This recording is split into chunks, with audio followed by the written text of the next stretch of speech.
This program is brought to you by Selection Furniture. Shop online at selectionontario.com to get special discounts.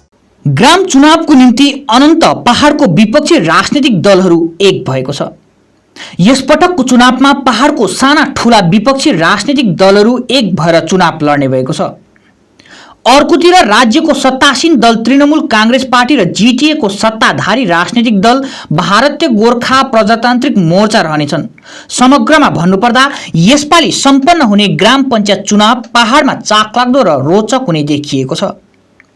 यसो त पञ्चायत चुनाव एउटा गाउँ विकासको निम्ति हो, जसमा ठूलठूला मुद्दाहरू रहँदैनन्, केवल ग्राम विकासको विषयहरूलाई नै प्राथमिकता दिइन्छ।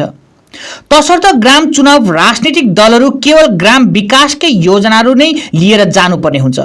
तसर्थ लगभग 22 सालपछि पहाडमा फेरि सम्पन्न हुन गइरहेको यसपालिको चुनावमा कस्तो प्रकारको परिणाम अर्थात् कसलाई ग्रामीणवासीले ग्राम विकास बागडोर सुम्पने हो, त्यो आगामी 8 जुलाई 2023 को दिन ग्रामीणवासीहरूले नै निर्णय गर्नेछन्।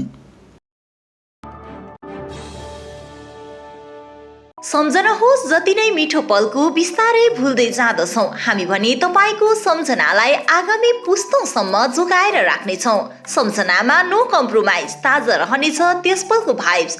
हायर प्रोफेसनल्स लेटेस्ट टेक्नोलोजीद्वारा तपाईको फोटोग्राफी अनि भिडियोग्राफीको आवश्यकतालाई हामी गर्छौँ पुरा अनि तपाईको सम्झनालाई राख्छौँ जोगाएर। सम्पर्क Somani digivision and productions, Ashrampara besides Angela high school, Siliguri. सम्पर्क नम्बर 9434023813।